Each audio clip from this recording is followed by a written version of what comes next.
السلام علیکم ورحمۃ اللہ وبرکاتہ۔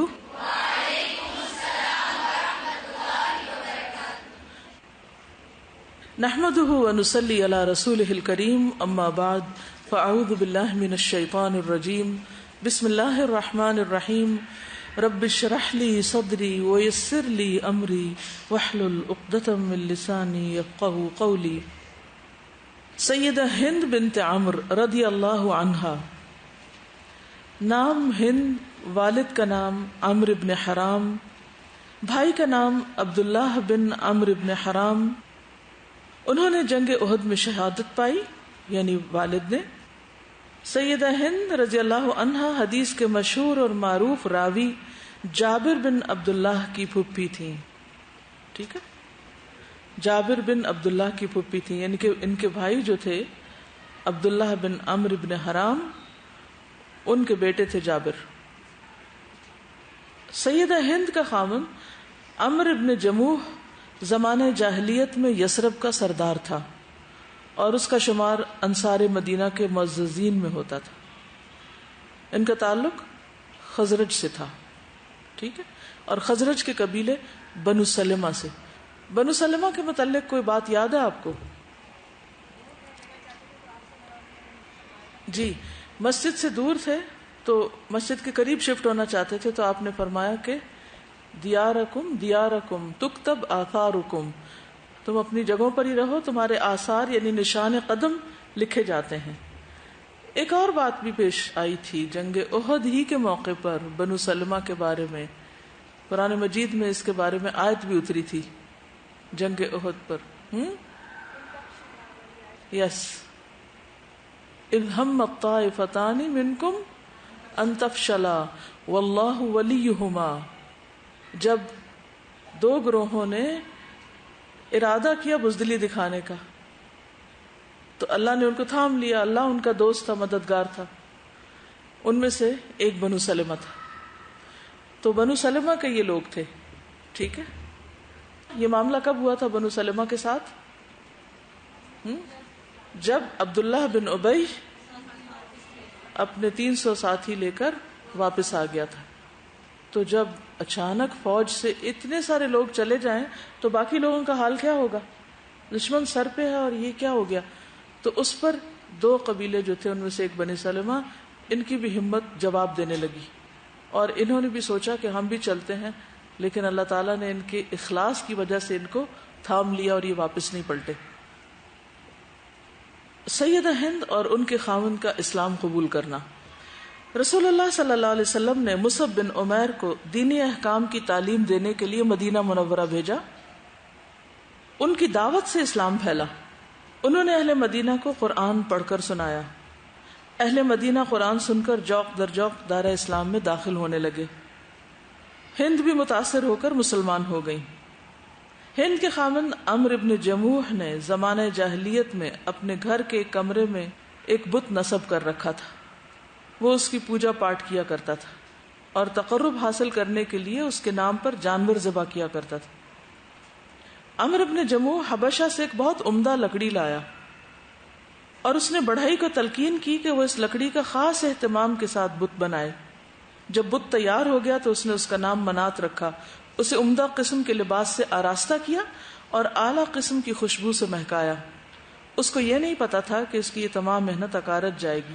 جب اہل مدینہ کو یہ پتا چلا کہ مصعب بن عمیر ابو امامہ اسد بن زرارہ کے گھر فروکش ہوئے ہیں، یعنی وہاں انہوں نے ڈیرا ڈالا ہے، تو ان لوگوں نے بھی ارادہ کر لیا کہ اس کے گھر جا کر مصعب بن عمیر کی باتیں سنیں۔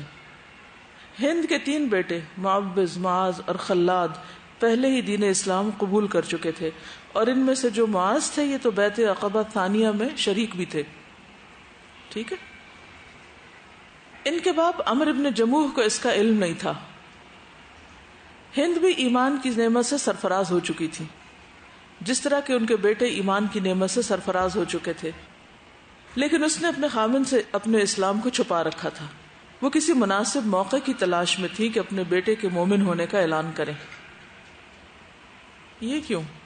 یہ ایسا کیوں کیا تھا انہوں نے؟ جس عورت کے 3 بیٹے اور ایک روایت میں نے پڑھا کہ ان کے چوتھے بیٹے عبد الرحمن جو تھے وہ بھی مسلمان تھے، 4 جوان بیٹے مسلمان ہیں، خود بھی مسلمان ہیں، شوہر مسلمان نہیں ہے، لیکن اتنی بڑی سپورٹ کے باوجود بھی ابھی اپنے اسلام کا اظہار نہیں کر رہی، خاموش ہیں. کیوں؟ اس سے کیا پتہ چلتا ہے؟ مناسب موقع کے انتظار میں تھی، گھر کی فضا کو پرسکون رکھنے کے لیے ابھی خاموش تھی. وہ اس انتظار میں تھی کہ یہ بھی کسی طرح مسلمان ہو جائیں تو خاندان میں رکھنا نہ پڑے. یعنی شوہر یہ نہ سمجھے کہ ماں نے بیٹوں کو برگلا کے ان کے خلاف ایک گروہ بندی کر لی ہے. ہم جب دین کا کوئی کام کرنے لگتے ہیں تو کیا طریقہ اختیار کرتے ہیں؟ ہم نے کوئی نئی نئی بات سیکھی، کوئی جانی، اور گھر میں جا کر اعلان کر دیا اور خود بھی سو گئے. عمل کیا کہ نہ کیا، اعلان ضرور کر دیا. ہاں، کیا کرنا چاہیے کہ جب آپ دین کے ایک حکم کو پڑھیں، پہلے اس کو اچھی طرح سمجھیں، غور و فکر کریں اور اپنے دل میں اتاریں. جب تک وہ انٹرنلائز نہیں ہوتا، آپ کی اپنی شخصیت کا حصہ نہیں بنتا، تو بعض اوقات آپ دوسروں کو صرف تقریر کر کے اوفینڈ کر دیتے ہیں.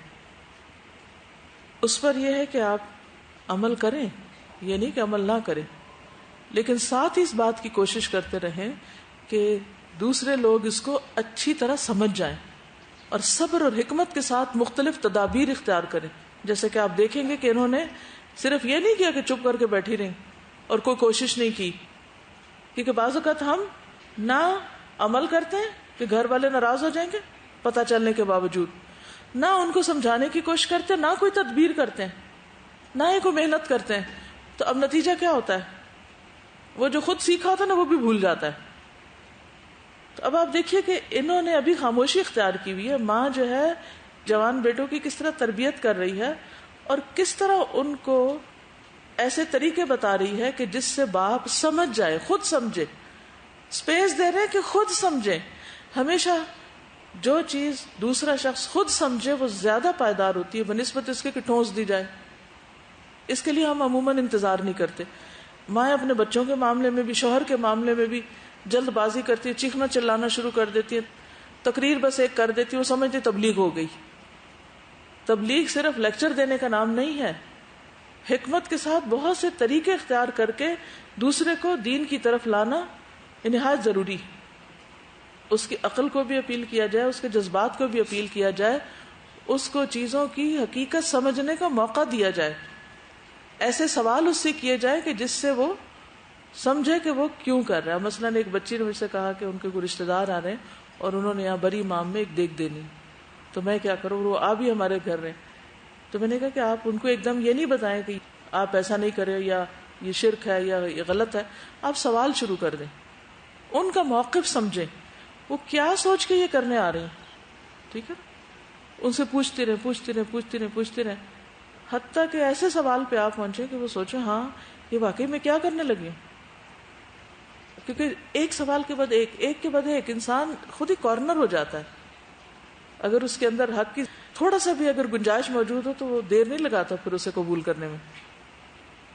اسپیس دینے کی جو بات ہے نا وہ ہم لوگ نہیں دیتے. بہت سے لوگ ایسے ہیں جو مذہب کی طرف خود جو ہے وہ 60 ایئرس میں جا کے انہیں کوئی بات دین کی سمجھ آتی ہے اور اپنے چھوٹے چھوٹے بچوں پہ وہ اتنا زیادہ ریجڈلی حکم چلاتے ہیں، یا کوئی اسٹوڈنٹس ان کے بن جائیں تو ان کو اتنا زیادہ ڈپریس کرتے ہیں دین کے معاملے میں کہ وہ ڈپریس ہو کر ہی چھوڑ دیتے ہیں. یعنی کہ جس طرح بشیر اور نذیر دونوں ہے نا، the role of Nazir is very common but Bashir is nowhere. اور آج کل کی جنریشن جو ہے وہ بشیر سے آتی ہے، نذیر سے نہیں وہ اتنا آتے. دونوں ساتھ ہونے چاہیے، صرف ایک نہیں، دونوں ہی ساتھ ہوں.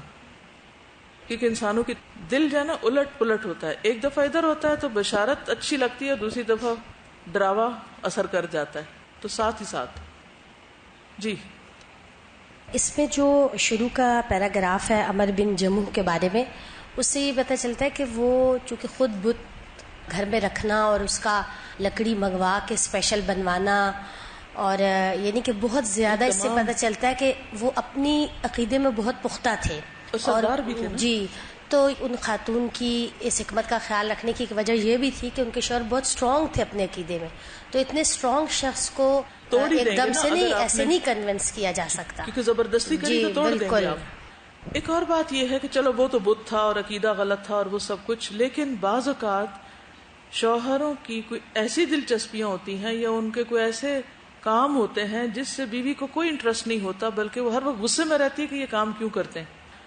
مثلاً کوئی سائنٹسٹ ہے یا کوئی چیز بنا رہا ہے، وہ گھر میں کبھی کچھ اٹھا لاتا ہے، کبھی کچھ اٹھا لاتا ہے، ایک چیز بن رہی، دوسری بن رہی ہے، مشین بن رہی ہے، نئے نئے تجربے ہو رہے ہیں.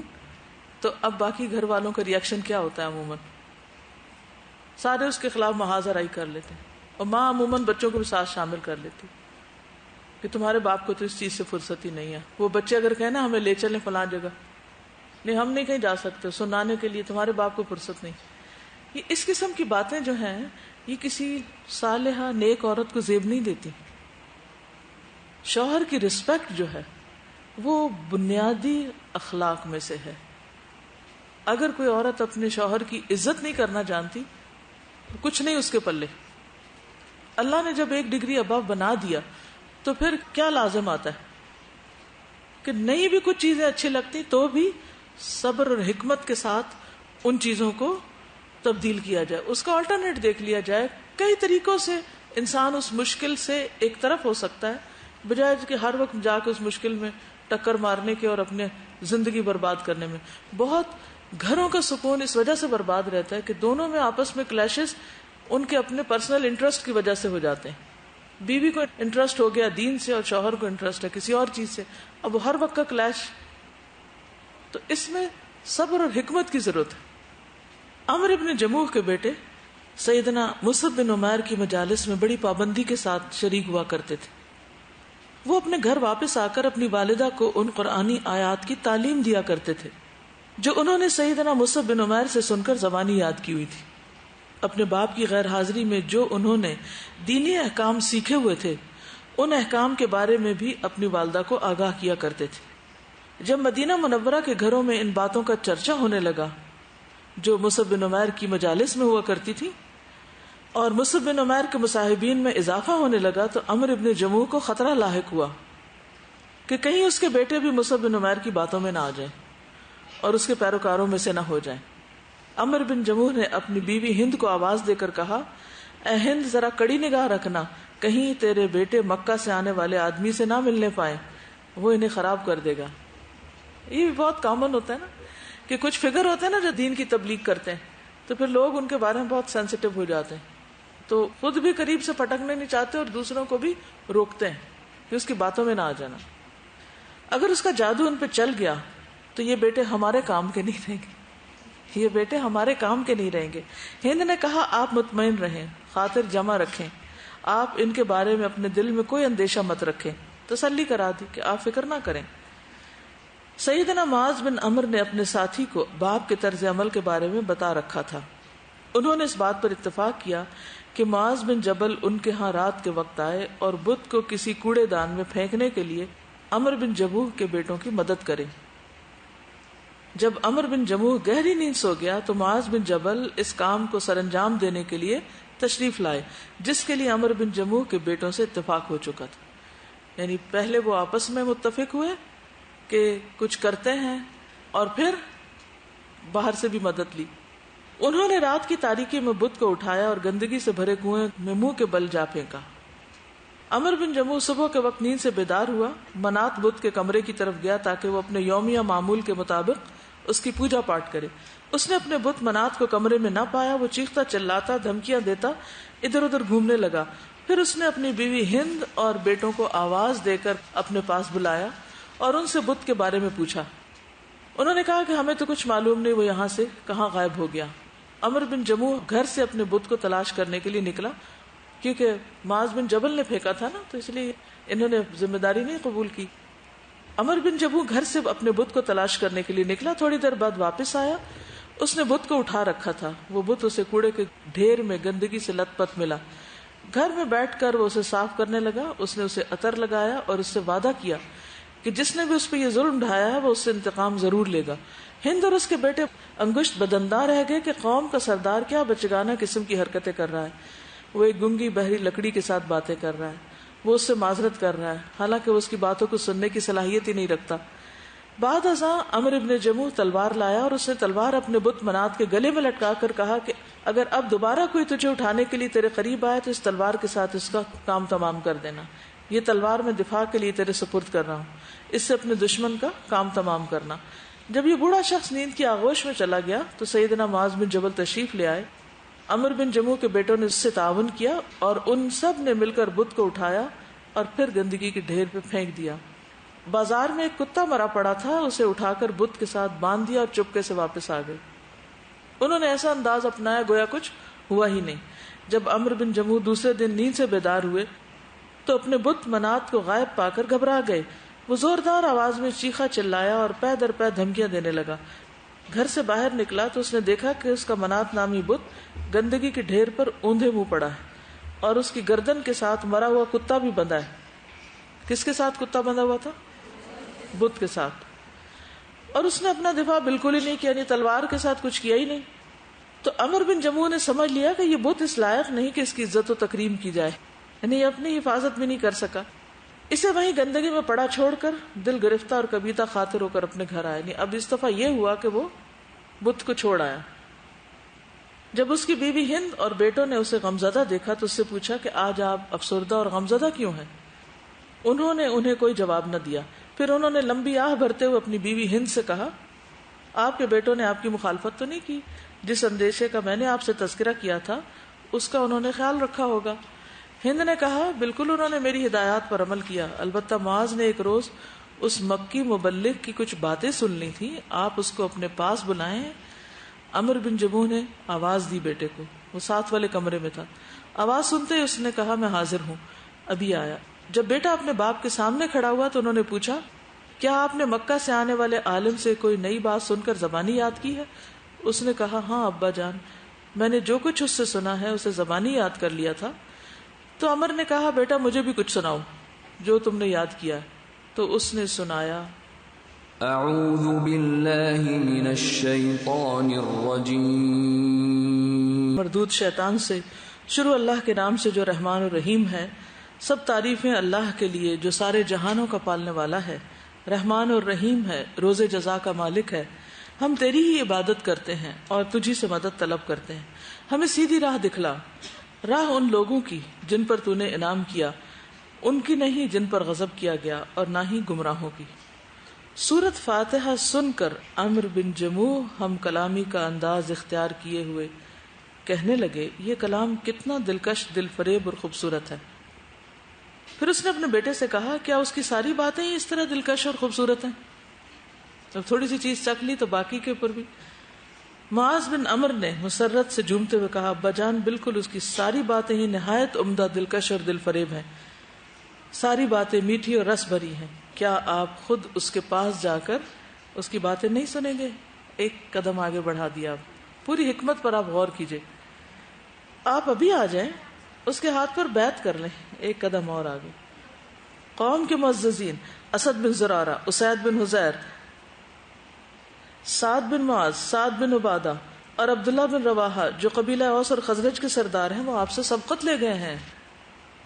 وہ سب ان باتوں پر ایمان لا چکے ہیں جو یہ مکی مبلغ بیان کرتا ہے۔ عمرو بن جموح کی بیوی نے حوصلہ دلاتے ہوئے اپنے خاوند سے کہا، اگر آپ اس مکی نوجوان کی باتوں کو سنیں گے، اس کے پاس جائیں گے، اس کے ہاتھ پر بیعت کر لیں تو آپ کے لیے بہت بہتر ہوگا۔ وہ کہنے لگے، میں اپنے خداؤں سے اس کے بارے میں مشورہ کرتا ہوں، وہ کیا کہتے ہیں۔ وہ رکاوٹیں ایک نہیں ہوتی، ایک کے بعد ایک ہوتی ہے، جب تک آخری تار نہ کاٹ دی جائے تو رستہ نہیں کھلتا۔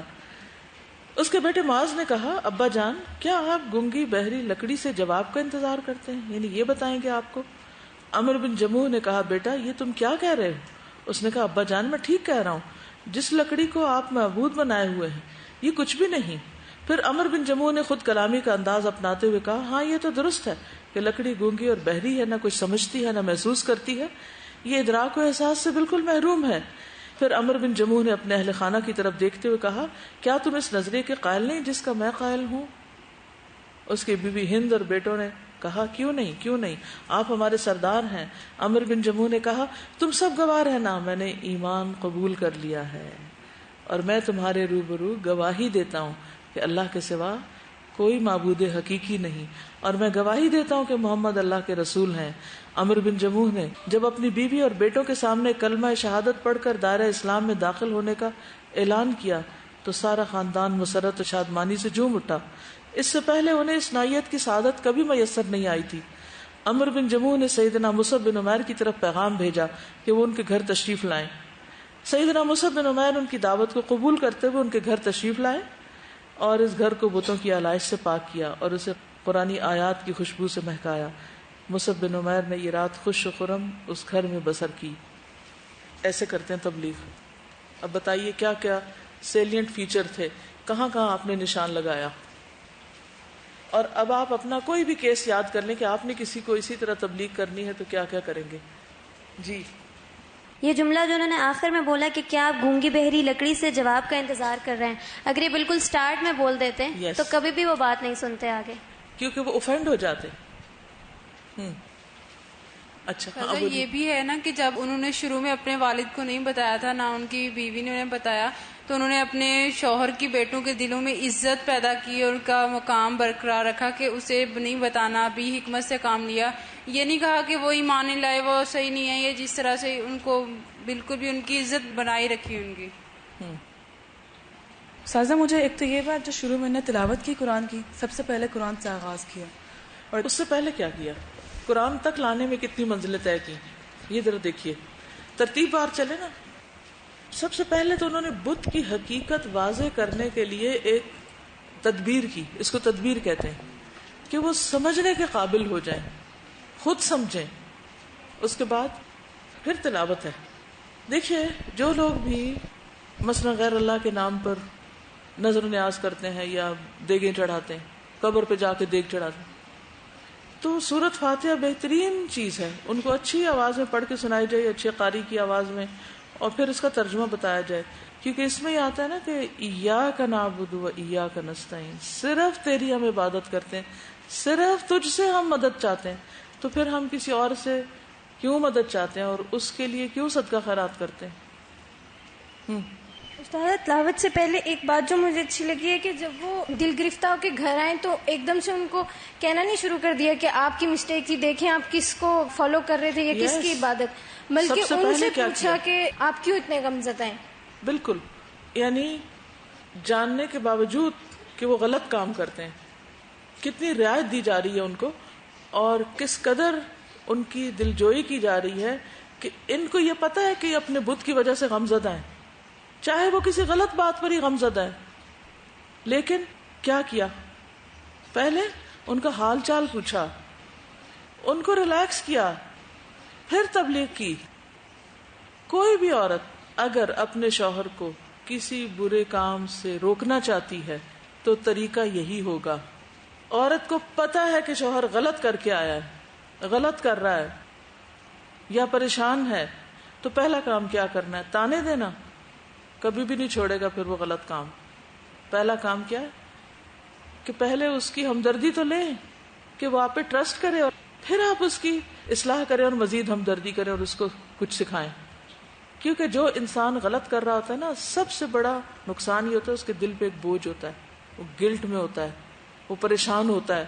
اگر آپ اس کی پریشانی نہیں دور کر سکتے, اس کا گلٹ نہیں دور کر سکتے, تو آپ اس کے قریب بھی نہیں ہو سکتے. تو پھر اگلا مرحلہ کہاں سے ہوگا, تبلیغ کہاں سے ہوگی, اصلاح کہاں سے ہوگی, جب خیر خواہی نہیں.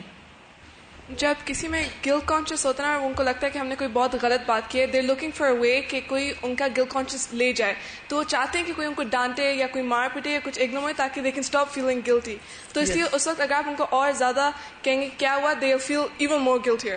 دیکھیے نبی صلی اللہ علیہ وسلم جب غار حرا سے آئے تھے, آپ گھبرائے ہوئے تھے, کس کے پاس آئے تھے؟ بیوی کے پاس.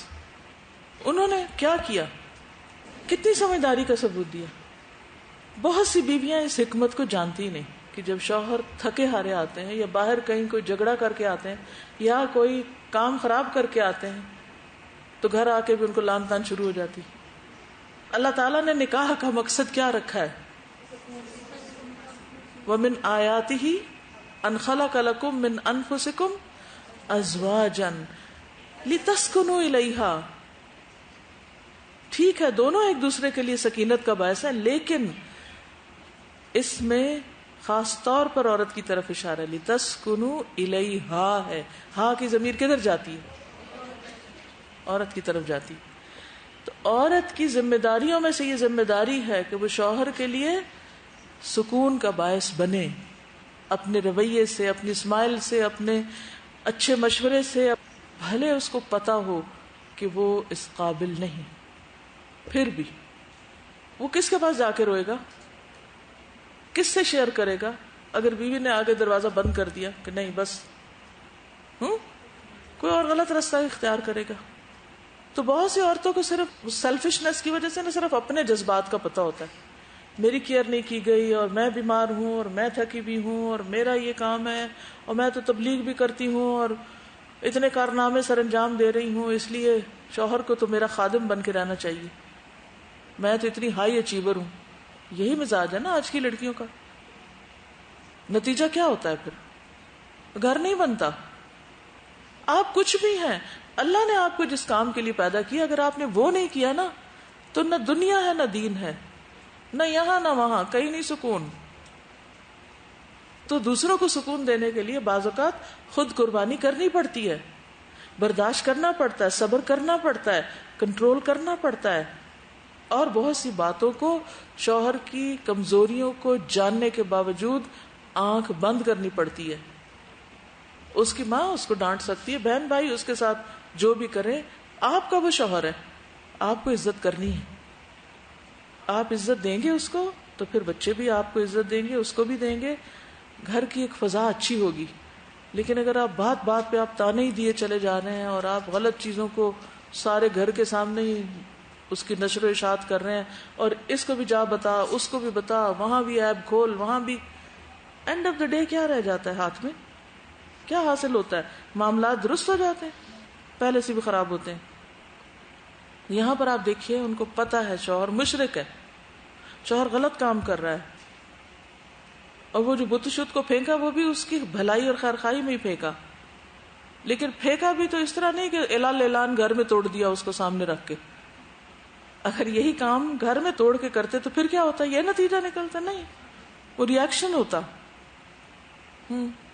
صاف کر کے واپس اس طرح نہیں ہو کہ یہ گمراہ ہوا ہے، اب یہ ہدایت نہیں ہوگا بس چھوڑ رہے، بلکہ پھر سے وہی کام کیا. تو مسلسل کوشش بھی ہونا چاہیے دعوت کے لیے. یہ نہیں کہ تڑپ تھی نا کہ شوہر مسلمان ہو جائے، اسی لیے کوشش کر رہی تھی نا. اور دیکھیں ان کو پتا تھا کہ ان کے لیول کے اور بڑے بڑے لوگ جو ہیں وہ سارے مسلمان ہو چکے ہیں. اس وقت اور بھی حسرت آتی ہے نا کہ وہ سارے تو کامیاب ہو گئے اور میرا شوہر پیچھے رہ جائے. والدین اگر مشرک بھی ہوں تو ان کی فرما برداری جو ہے وہ کرنی چاہیے. جس طرح ادھر ان کے بیٹے کہتے ہیں کہ ابا جان، کتنے پیار سے کہتے ہیں کہ ابا جان میں ابھی آتا ہوں. تو ایک طرف سے وہ مسلمان بھی ہیں اور ان کے باپ جو ہے وہ مشرک ہیں، پھر بھی اتنی رسپیکٹ جو ہے وہ دے رہے ہیں. بالکل. میں یہ دیکھ رہی تھی کہ ان کی وائف میں ایک وہ کتنی زیادہ چیزیں، صبر اور اتنے آرام سے اور وہی فیلنگز اور اسی طرح پیار سے بات کرنا اور سب کچھ.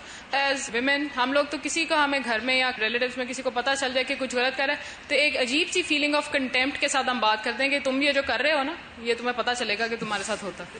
اور اس طرح کی بات کہ ایک ایسی وارننگ ہوتی ہے آواز کے اندر اور اس میں کہ اگلا بندہ ویسے ہی گھبرا جاتا ہے کہ میرا خیال ہے میں نہ ہی کروں کیونکہ میرا ویسے بھی انجام برا ہی ہونا.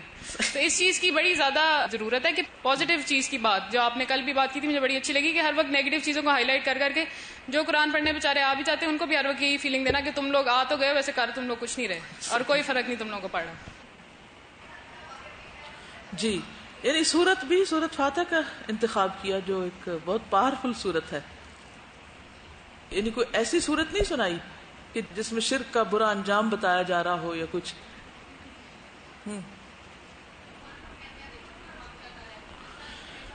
یس، دیکھیے کہ کسی بھی انسان کی جو ایک عزت ہوتی ہے نا، اگر آپ اس حرمت کو توڑیں گے نا تو پھر کیا ہوگا؟ وہ ایک انسانوں کی جو حرمت ہے نا وہ ایک لڑی کی طرح ہے.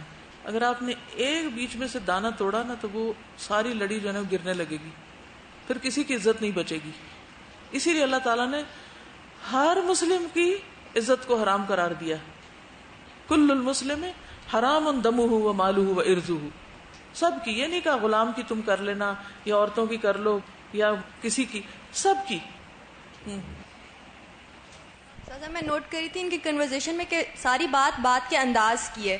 جیسے وہ کہہ رہی ہے نا کہ انہوں نے پوچھا کہ تم مجھے جو اندیشہ تھا بیٹوں کے بارے میں، جب وہ شوہر ذکر کرتے ہیں تو اتنے آرام سے کہتی ہیں کہ نہیں انہوں نے میری ہدایت پر عمل کیا، ہاں البتہ ایک نے سن لیا تو آپ اپنے پاس بلا لیں. مطلب ان کو ٹرسٹ دے رہی ہیں کہ دیکھ لیں اس نے سن لیا، پتہ نہیں اس نے کیا سن لیا. ایک بہانہ ہے اگلے بندے تک بات پہنچانے کا، لیکن انداز اور الفاظ جو ہے نا وہ موڈ ہی بدل دیتے ہیں اور پوری تاثیر ہی بدل دیتے ہیں چیز کی. انہیں سنانی تو صورت تھی انہوں نے، لیکن اس کو سنانے کا جو طریقہ اختیار کیا گیا نا وہ قابل غور ہے.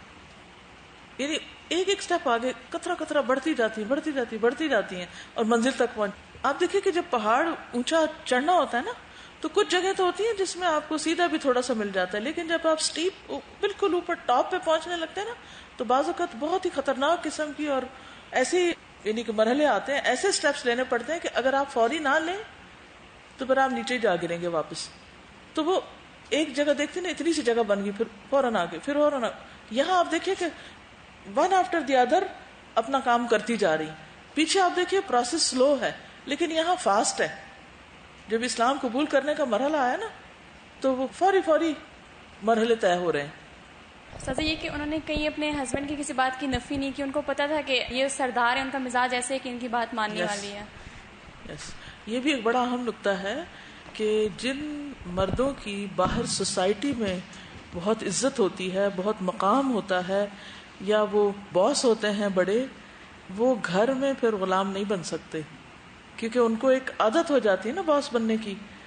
تو اس کو بھی سمجھنا چاہیے کہ آپ کے شوہر کی یا بھائی کی یا باپ کی یا کس کی کیا پوزیشن ہے. حدیث میں آتا نا کہ انزل الناس منازلہم، لوگوں کو ان کے منازل یعنی ان کے قدر و منزلت یا ان کے مقام کے مطابق اتارو. ہمیں لوگوں کو امپورٹنٹ نیوز جو ہے وہ ڈلیور کرنا نہیں آتی، ہمیں پتہ نہیں ہوتا ہم نے کس طرح امپورٹنٹ نیوز دینی ہے. ہم ایک طرح سے بام شیلنگ کر دیتے ہیں اور ہمیں پتہ نہیں ہوتا. ہم ہوتا ہے کہ بھائی ہماری طرف سے تو فرض پورا ہو گیا، سامنے والے کے دل پہ جو گزرتی ہے گزرے اور سامنے والے کے ایموشنل اسٹیٹ کا جو حال ہوتا ہے وہ ہو. یہاں پہ مجھے فیل ہوتا ہے جیسے انہوں نے ایک پورا اسٹیج پریپیئر کیا ہے کہ ون آفٹر این ادر، ایک اسٹیپ کے بعد دوسرا step, and at the end جا کے بگ نیوز انہیں دی ہے ان دا فارم کہ ان کے پیچھے سے ان کا مینٹل ٹرانزیشن اس طرح سے ہو چکا تھا کہ انہوں نے اس بات کو ایکسیپٹ کر لیا بجائے اس کے کہ وہ اوفینڈ ہو جاتے ہیں اس چیز سے. This conversation sets the definition of حکمت کے right decision, right thing at the right time. Good.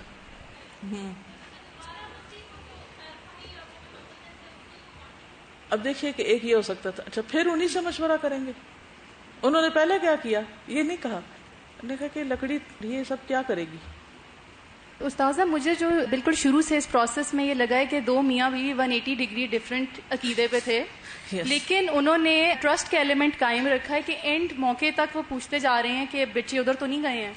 مطلب ٹرسٹ ایک اتنا امپورٹنٹ ایلیمنٹ ہے ایک دائی کے لیے اور خاص طور پہ گھر کی انوائرمنٹ کو اسٹیبل رکھنے کے لیے، اور انہوں نے اس کو حکمت سے اسٹیبلٹی پہ رکھا. دین پر قائم رہنا بھی کتنا ضروری ہے. مطلب اب یہ تو نہیں کر سکتے کہ شوہر کے ٹرسٹ کے لیے دین چھوڑ دیں، اب دین کو بھی تھام کے رکھنا ہے اور شوہر کا ٹرسٹ بھی قائم رکھنا ہے. ان کے گھر میں یہ ایکٹیویٹی ہو رہی ہے کہ وہ ایک تراشا جا رہا ہے، بہت بنایا جا رہا ہے، اس کو اچھے اچھے کپڑے پہنائے جا رہے ہیں، اور کہاں 4 بیٹے ان کے اور کہاں وہ خود. مطلب انہوں نے اتنی زیادہ صبر اور استقامت اور حکمت مجھے زیادہ لگ رہی ہے ٹرسٹ کے ساتھ ساتھ اس میں. اس وقت جو ہے نا ہسبینڈس کو رسپیکٹ دی جاتی تھی، مگر آج کے دور میں رسپیکٹ نہیں بلکہ کمپیریزن کیا جاتا ہے کہ اگر یہ کر رہا ہے تو میں بھی جاب کر رہی ہوں، اگر یہ ہے تو مطلب یہ بھی مین وجہ ہے. اور دوسری بڑی وجہ یہ بھی ہو سکتی ہے کہ دیکھیے آج کل کے حالات جو جا رہے ہیں ہسبینڈ وائفس کے، تو مین ان کے اختلاف کی وجہ کیا ہے کہ ہسبینڈ جو ہے نا بیوی کے گھر والوں کو اگر کچھ لان تان کرتا ہے تو بیوی کہتی ہے نہیں میرے گھر والوں کو زیادہ پریفر کیا جائے اپنے گھر والوں سے. تو یہ بھی ان کے اختلاف کی ایک مین وجہ ہوتی ہے. اصل میں تو چھوٹی چھوٹی چیزوں کو ہم نے اتنا بڑا ایشو بنایا ہوا ہوتا ہے نا کہ وہ یہ نہیں دیکھتے کہ اس چھوٹی سی چیز کو برداشت کرنا زیادہ بہتر ہے یا اس کے نتیجے میں آنے والے بڑے نقصان کو، کیونکہ تیسری تو کوئی آپشن نہیں، یا اس کو کر لیں یا پھر بڑے نقصان کو برداشت کر لیں. تھوڑا سا آگے پڑھ لیتے ہیں پھر اس کے بعد جو چیزیں رہ جائیں گی پھر آپ بیان کر دیجئے. ابھی آخر میں جو کہتی ہے نا فلاں فلاں بھی مسلمان ہو گیا ہے، یہ تو جسے کہتے ہیں نا کہ اچھا میں پیچھے رہ گیا، یہ احساس جو ہے، کیونکہ بہت دفعہ ایسا تھا نا ہم کام میں سستی کر رہے تھے، سستی جب دیکھتے فلانا نکل گیا آگے تو ہم کہتے اچھا ہم بھی چلتے ہیں. کہتے ہیں کہ انہوں نے اس موقع پر شعر بھی پڑھا تھا، اتوب الی اللہ فیما مضی واستنقذ اللہ من نارہ ہدانی وقد کنت فی ظلمۃ حلیف منات واحجارہ اتوب الی اللہ، میں اللہ کی طرف توبہ کرتا ہوں، فی ما مضی، ان سب چیزوں میں جو پہلے گزر چکی، جو بھی میں نے غلطیاں کی، اور میں اللہ سے آگ سے بچنے کی دعا کرتا ہوں، استنقذ اللہ من نارہ، ہدانی، اس نے مجھے ہدایت دی، وقد کنت فی ظلمۃ، حالانکہ میں اندھیرے میں تھا، ظلمت میں تھا۔ میں کون تھا؟ حلیف و منات، منات کا دوست، وہ احجارہ، اور دیگر پتھروں کا دل دادا تھا۔ میں کیا کر رہا تھا؟ خود ہی ریئلائز کر لیا۔ اصل چیز یہی ہے، اسی کا نام تبلیغ ہے کہ دوسرا شخص اپنی غلطی کو خود ریئلائز کر لے۔ ایک ہے تانوں سے ریئلائز کروانا، اور ایک ہے کہ وہ خود اس کی آنکھیں کھل جائے کہ میں کیا کر رہا تھا۔ عمر بن جموح کی پنڈلی میں کچھ نقص تھا۔ یاد ہے جنگ احد میں جب یہ جا رہے تھے تو انہوں نے ایک جملہ کہا تھا،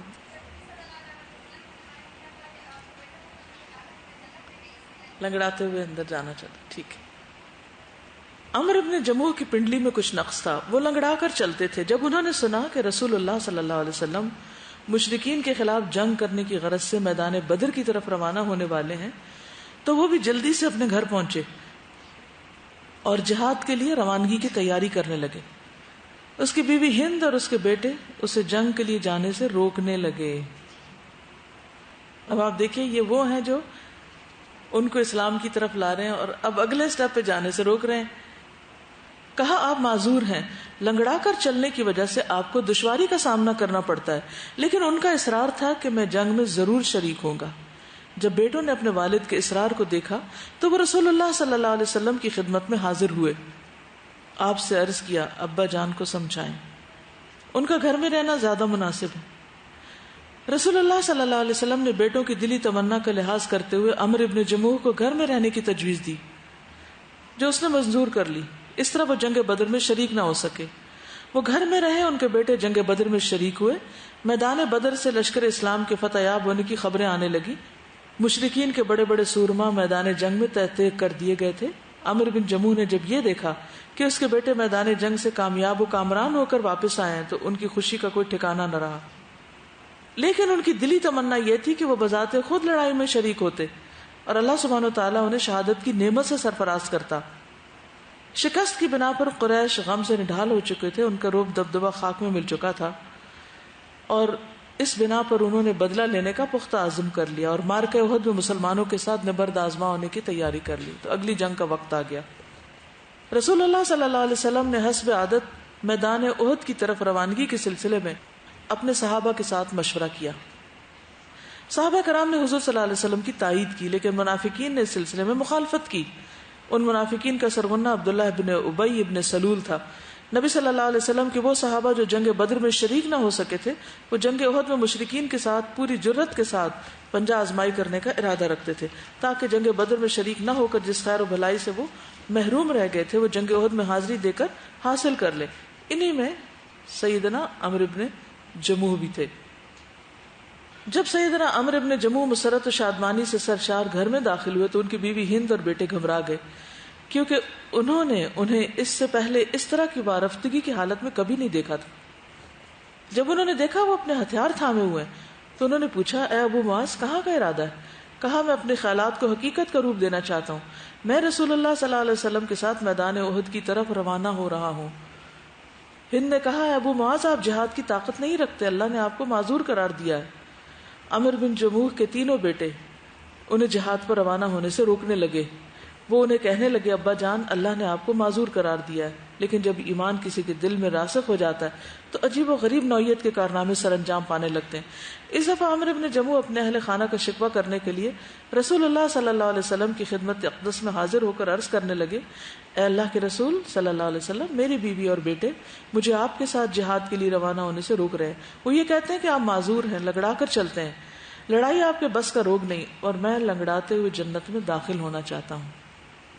رسول اللہ صلی اللہ علیہ وسلم نے جب ان کا یہ سچا جذبہ دیکھا تو آپ نے اہل خانہ سے ارشاد فرمایا، لا تمنعوه لعل اللہ یرزقہ الشہادہ، مت روکو، شاید اللہ تعالیٰ انہیں شہادت عطا کر دے۔ عمر بن جموح نے اس موقع پر ایک دعا کی تھی، اللہم ارزقنی شہادتا ولا تردنی خالیا الی اہلی، اے اللہ مجھے شہادت نصیب کرنا اور مجھے اپنے گھر ناکام واپس نہیں لوٹانا. اس کے بعد رسول اللہ صلی اللہ علیہ وسلم نے عمرو بن جموح کی طرف دیکھا اور فرمایا اللہ نے آپ کو معذور قرار دیا ہے. عمرو بن جموح نے اپنا ہتھیار تھاما, اپنے بیٹوں کے ہمراہ میدان جنگ کی طرف اس طرح چلے جیسے شیر جا رہا ہو اور اس کے گرد اس کے بچوں نے گھیرا ڈال رکھا ہو. رسول اللہ صلی اللہ علیہ وسلم شانہ بشانہ دین کے دشمنوں کے خلاف لڑے اور ابو قتادہ جنگ احد میں شریک تھے. وہ کہتے ہیں کہ عمرو بن جموح رسول اللہ صلی اللہ علیہ وسلم کے پاس آئے. انہوں نے عرض کیا اے اللہ کے رسول صلی اللہ علیہ وسلم, اگر میں اللہ کی راہ میں لڑتا ہوا قتل کر دیا جاؤں تو کیا میں جنت میں سیدھا چل سکوں گا؟ کہیں میں وہاں بھی تو نہیں لنگڑا چلوں گا, کیونکہ ان کی ایک ٹانگ میں لنگڑا پن تھا. رسول اللہ صلی اللہ علیہ وسلم نے فرمایا تم جنت میں سیدھا چل سکو گے. عمرو بن جموح, ان کا بھتیجا اور ان کا غلام تینوں جنگ احد میں شہید ہو گئے. رسول اللہ صلی اللہ علیہ وسلم ان کی لاشوں کے پاس سے گزرے تو آپ نے فرمایا کأنی انظر الیک تمشی برجلک ہذہ صحیحۃ فی الجنہ, گویا کہ میں تجھے دیکھ رہا ہوں تم جنت میں سیدھی چال چل رہے ہو. رسول اللہ صلی اللہ علیہ وسلم نے ان تینوں کو ایک قبر میں دفن کرنے کا حکم دیا. کبھی آپ مدینہ گئے اور آپ کبھی شہدائے بدر کے اس میں حاضر ہوئے؟ وہ جو احد پہاڑ کے قریب سارے شہداء وہیں دفن ہے نا, لیکن کبھی آپ کو یہ تو نہیں پتا ہوگا یہاں کون کون دفن ہیں اور وہ کس طرح آئے. کبھی نہیں سوچا ہوگا کہ عمرو بن جموح لنگڑاتے ہوئے آئے اور وہ شہید ہوئے اور پھر یہیں دفن ہیں. وہاں جا کے ایک فیلنگ تو ضرور ہوتی کہ ان کی بڑی قربانی ہے, لیکن وہ ایک جنرل سی بات ہوتی ہے نا, کہاں ان کی قربانی ہے, کس کی کیا, وہ ایک پرسنلائزڈ لیول ہوتا ہے نا کسی بھی چیز کا, کہ آپ اس کو ایک خاص کانٹیکس میں دیکھتے ہیں, تو اس سے پھر دل کے اندر ایک اور ہی احساس ہوتا ہے, اور طرح کی تربیت ہوتی ہے. اور پھر وہ جو ہے نا صراط الذین انعمت علیہم, ان لوگوں کا راستہ جن پر تو نے انعام کیا, یہ انعام یافتہ تھے نا. ان کی یہاں کیا خاص خوبی نظر آتی؟ جب یہ شرک میں تھے تو ٹاپ پر خود بت کی لکڑی حبشہ سے منگوائی. سوچئے اس زمانے میں کوئی فیڈیکس سروس نہیں تھی کہ گھر بیٹھے پارسل ڈیلیور ہو جائے. ایک چیز کو دوسری جگہ ٹرانسپورٹ کرنے کے لیے بڑی محنت کرنی پڑتی تھی. اس لکڑی کا بت بنایا اور پھر اس کو کتنے اہتمام سے گھر میں رکھا ہوا تھا. لیکن جب دین میں آئے تو کیا کیا؟ کسی چیز کا عذر بہانہ نہیں بنایا. یس, ہمیں کوئی مشکل نہ بھی ہو تو ہم کوئی ڈھونڈ لیتے ہیں کہ کام نہ کرنا پڑے, کوئی عذر تلاش بھی کر لیتے. اور یہاں آپ دیکھیں کہ عذر ہے, ان پہ فرض تھا جہاد, پھر کیوں گئے؟ کیا چیز لے گئی؟ ہم تو اپنے فرائض کی ادائیگی پہ بھی اتنا شوق نہیں رکھتے. کہاں ان پہ فرض نہیں, لیکن ایک شوق ہے جو لیے جا رہا ہے. کیسا ایمان تھا ان کا؟ ہمارا وہ ایمان نہیں کہ جو ہمیں ایکشن یا ہمیں عمل کی دعوت دے, یا وہ عمل میں بدل جائے, یا وہ سارے خیالات اور باتیں کسی ایکشن میں ڈل جائیں. یہاں آ کے ہم پیچھے رہ جاتے ہیں.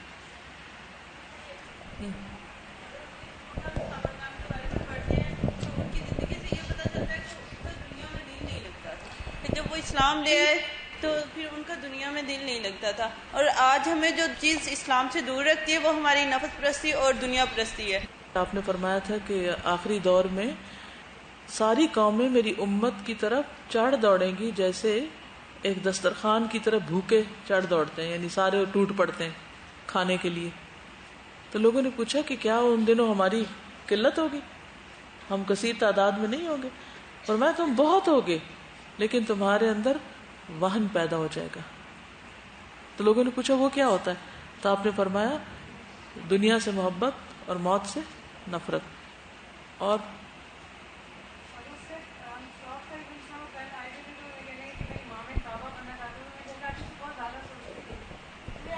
یس, سوچیے آپ کیا بننا چاہتے ہیں, آپ کیا کرنا چاہتے ہیں.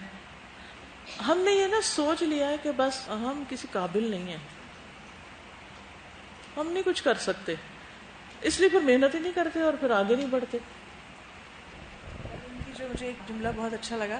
کل انہوں نے کہا نا مجھے بچپن سے شوق تھا امام کعبہ بننے کا, اور انہوں نے اگلا جملہ بولا کہ خواہش کرنے میں کیا حرج ہے, خواہش تو اللہ سے کی جاتی ہے نا, ہم اپنے آپ سے یا کسی بندوں سے تھوڑی کر رہے ہوتے ہیں. تو واقعی یہ بات ہے کہ خواہشات جو ہے ہم اللہ سے, جیسے ہم فرمائشیں اللہ سے کر رہے ہوتے ہیں کہ میرا دل چاہتا ہے اب وہ پوری کر دے تو بھی اور نہ کرے تو بھی, لیکن آپ واقعی اللہ سے فرمائش کر کے تو دیکھیں شاید پوری ہو ہی جائے. شوق تو رکھے نا کسی چیز کا. کہ ہمیں اپنے ایمز کو جو ہے نا وہ دین کے مطابق ایڈجسٹ کرنا آتا ہی نہیں ہے. جب تک ہم دنیا کی پڑھائی پڑھ رہے ہوتے ہیں ہمارے بہت سے ایمز ہوتے ہیں کہ ہم یہ کر لیں گے یہ کر لیں گے. جب دین پڑھ لیتے تو ہمیں لگتا ہے کہ اب تو ہم نے دین پڑھ لیا, اب تو پتہ نہیں ہم کیا کریں گے, ہم تو یہ بھی نہیں کر سکتے. یعنی ہر چیز سے بیزاری کر کے ایک طرف ہو کے بیٹھ جائیں, بس کچھ بھی نہیں. عمرو بن جموح نے اپنا مقصد حاصل کر لیا. جنگ احد میں وہ جام شہادت نوش کر گئے. اس کے ساتھ ہند کے بھائی ابو جابر بن عبداللہ بن عمرو بن حرام نے بھی جام شہادت نوش کیا. تو عمرو بن جموح کی بیٹی اپنے والد کی جدائی کے غم میں رونے لگی. سیدنا جابر بن عبداللہ کا بیان ہے کہ جنگ احد میں میرے والد کی لاش کو لایا گیا, اس کا مسئلہ کر دیا گیا تھا, یعنی اس کے ناک کان کٹے ہوئے تھے.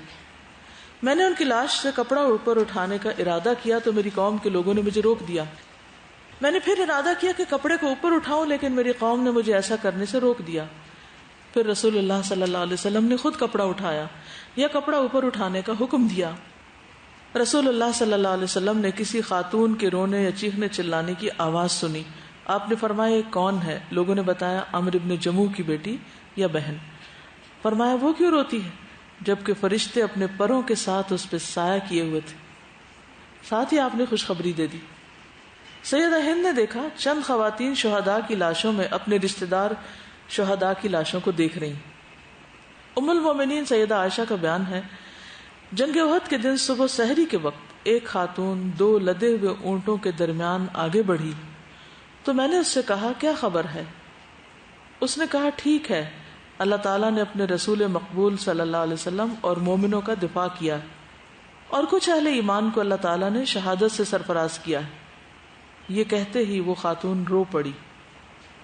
سیدہ ہند بنت عمرو نے اپنے خاوند سیدنا عمرو بن جموح اور اپنے بھائی ابو جابر کی لاشوں کو مدینہ منورہ میں دفن کرنے کا ارادہ کیا. جب انہیں یہ بتایا گیا کہ رسول اللہ صلی اللہ علیہ وسلم نے حکم دیا ہے کہ شہداء کو اسی جگہ دفن کر دیا جائے جس جگہ انہوں نے جام شہادت نوش کیا ہے, تو انہوں نے لاشوں کو وہیں چھوڑ دیا. یہ جو اونٹ لدے ہوئے تھے نا, کہتے ہیں کہ یہ انہوں نے اپنی لاشیں اس کے اوپر رکھی ہوئی تھی اور جا رہی تھی مدینہ کی طرف. اور بعض روایات میں آتا ہے کہ پھر وہ اونٹ چلتا نہیں تھا, آگے جاتا نہیں تھا. تو اتنے میں ان کو پتا چلا کہ آپ صلی اللہ علیہ وسلم نے لاشوں کو مدینہ لے جانے سے منع کر دیا اور وہیں پر دفنانے کا ارادہ کیا, تو انہوں نے اس کو وہیں چھوڑ دیا. اور جب یہ جا رہی تھی میدان جنگ کی طرف تو اس کے بارے میں آتا ہے کہ ان کو بتایا گیا کہ تمہارے باپ شہید ہو گئے ہیں, تمہارے بھائی شہید ہو گئے ہیں, تمہارے شوہر شہید ہو گئے ہیں. اور یہ ہر دفعہ کیا پوچھتی تھی؟ اللہ کے رسول صلی اللہ علیہ وسلم کا کیا حال ہے. اور جب یہ بتایا گیا کہ آپ صحیح سلامت ہیں تو کہنے لگی کل مصیبت بعدک جلل, آپ کے بعد تو ہر مصیبت آسان ہے, کوئی مصیبت ہی نہیں. اللہ نے آپ کو محفوظ رکھا, باقی کوئی مسئلہ نہیں. رسول اللہ صلی اللہ علیہ وسلم نے فرمایا مجھے اس ذات کی قسم جس کے ہاتھ میں میری جان ہے, ان میں سے ایسے افراد بھی ہیں کہ اگر وہ اللہ پر قسم ڈال دیں تو اللہ ان کی لاج رکھ لے. ان میں سے ایک عمرو بن جموح ہے, میں نے اسے دیکھا وہ جنت میں لنگڑاتا ہوا چل رہا ہے. پھر رسول اللہ صلی اللہ علیہ وسلم نے حکم دیا دونوں کو ایک ہی قبر میں دفن کر دیا جائے. وہ دونوں دنیا میں ایک دوسرے کے ساتھ مخلصانہ محبت کرتے تھے. یہ ان کے بھتیجے اور غلام, ایک روایت میں 3 کا آتا ہے اور ایک میں 2 کا آتا ہے.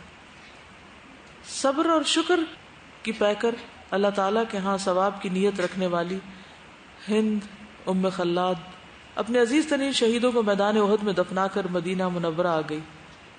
وہ ساری زندگی اللہ اور رسول کی خوشنودی کی خاطر کثرت سے روزے رکھتی تھی اور عبادت میں مصروف رہی, یہاں تک کہ اپنے خالق کے حقیقی سے جا ملی. بعض روایات سے پتہ چلتا ہے کہ انہوں نے بنفس نفیس غزوہ خیبر میں شرکت کی تھی, وہاں بھی گئی تھی. اب دیکھیے کہ خنسا کا واقعہ, اس میں بھی ہم نے دیکھا کہ ان کے 4 بیٹے شہید ہوتے ہیں اور وہ اتنی بہادری اور جرت کے ساتھ بغیر کسی افسوس کے اپنا کام کر رہی. یہاں ان کو بھی آپ دیکھیے کہ یہی تو پیارے رشتے ہوتے ہیں, باپ کا رشتہ بیٹی کے لیے کتنا پیارا ہوتا ہے، پھر بھائی کا رشتہ کیسا پیارا ہوتا ہے، اور پھر شوہر. اتنی محبتیں اللہ کی راہ میں قربان کر دینا، اور پھر بھی نارمل رہنا، ہر کام کرتے رہنا، ہر مڑ کے خود بھی اس کام میں نکل جانا. اور آپ کو پتا کہ جنگ احد تو بہت شروع میں ہو گئی تھی نا. یعنی ایک تو ہوتا ہے نا کہ بڑے سال گزر گئے اور ان کا ایمان بڑا پکا ہو گیا، پھر اس کے بعد انہوں نے یہ ساری قربانیاں برداشت کی. 3 ہجری میں تو جنگ احد ہو جاتی ہے.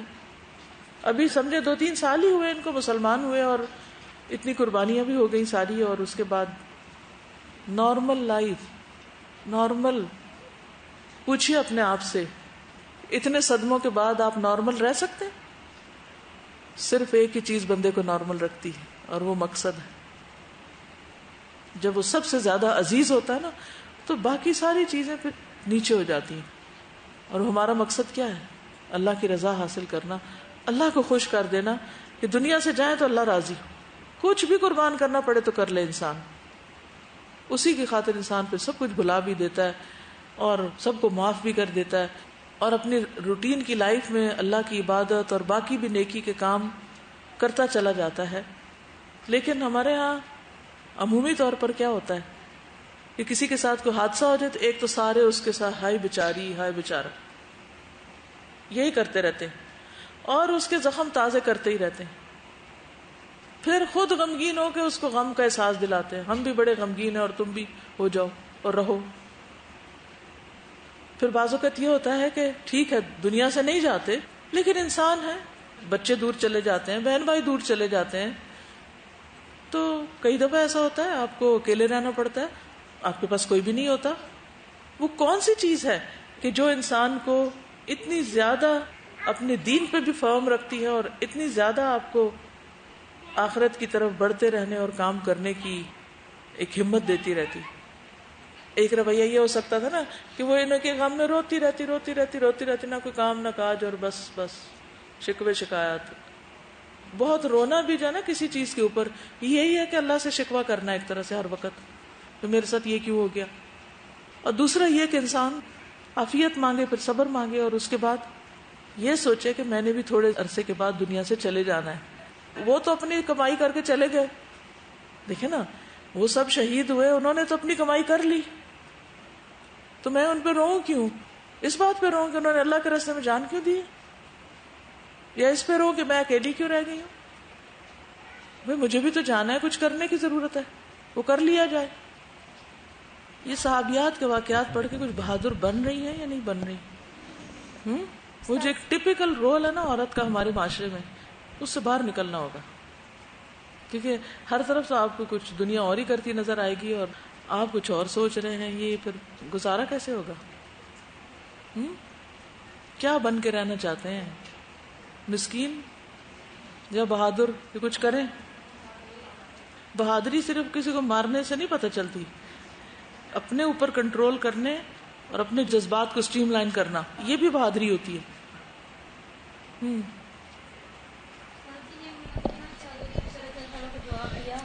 اللہ تعالیٰ نے اپنے رسول اللہ صلی اللہ علیہ وسلم اور مومنوں کا دفاع کیا ہے، اور کچھ اہل ایمان کو اللہ تعالیٰ نے شہادت سے سرفراز کیا. تو وہ یہ بھی کہہ سکتی تھی کہ مسلمان شہید ہو گئی ہیں کچھ، لیکن انہوں نے بہت اچھے طریقے سے جواب دیا کہ اللہ تعالیٰ نے مومنین کا دفاع کیا ہے، رسول اللہ صلی اللہ علیہ وسلم. اور کچھ شہید ہو گئے. اسے یہ نہیں کہا میرا باپ گیا، میرا فلاں گیا، کوئی اپنی کہانیاں نہیں. اصل میں نا ہم لوگ کو اپنی کہانیاں سنانے سے فرصت نہیں. کبھی آپ کسی جگہ فوتگی ہو نا تو تھوڑی دیر خاموشی سے بیٹھ کے نا آبزرو کریں کہ کیا باتیں ہو رہی. یقین مانے میں نے کئی دفعہ یہ نوٹس کیا کہ ہر کوئی صرف اپنی کہانی سنا رہا ہوتا ہے، سن کوئی بھی نہیں رہا ہوتا. ایک کہہ رہا ہوتا ہے میرے فلانا مر گیا تو ایسا ہوا، تو دوسرا کچھ اور کہہ رہا ہوتا ہے، تو تیسرا کچھ اور کہہ رہا ہوتا ہے، اور ہر کوئی صرف اپنے غم سنا رہا ہوتا ہے. کوئی ایک شخص اپنی شروع کرتا ہے، وہ اس کی اتنی کاٹ کے نا تو اپنی کہانی شروع کر دیتے ہیں، کیونکہ ہم کو تسلی شاید اسی سے ملتی ہے کہ ہم اپنی کہانی بار بار کرتے رہیں.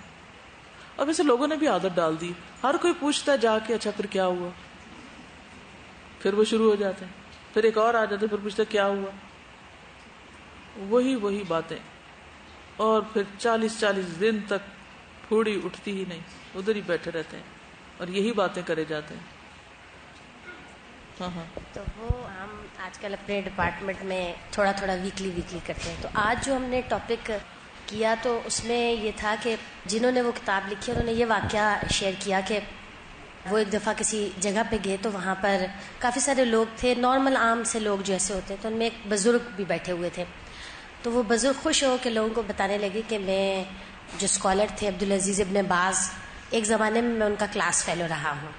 تو وہ کہتے ہیں کہ وہ تو خوش ہو کے بتا رہے تھے، لیکن میں یہ سوچنے لگ گیا کہ یہ ان کی طرح کیوں نہیں بن سکے.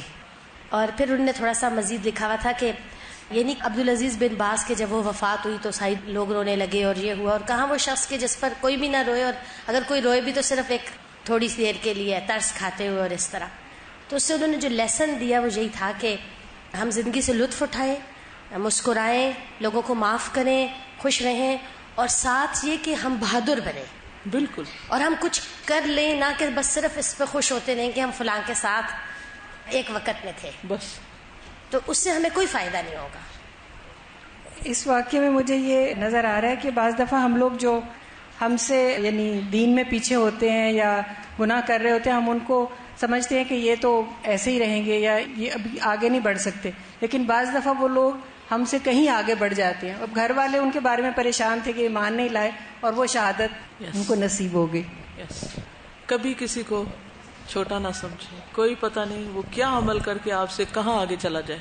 اوکے. سبحانک اللہم و بحمدک، اشہد ان لا الہ الا انت، استغفرک و اتوب الیک. السلام علیکم و رحمۃ اللہ وبرکاتہ.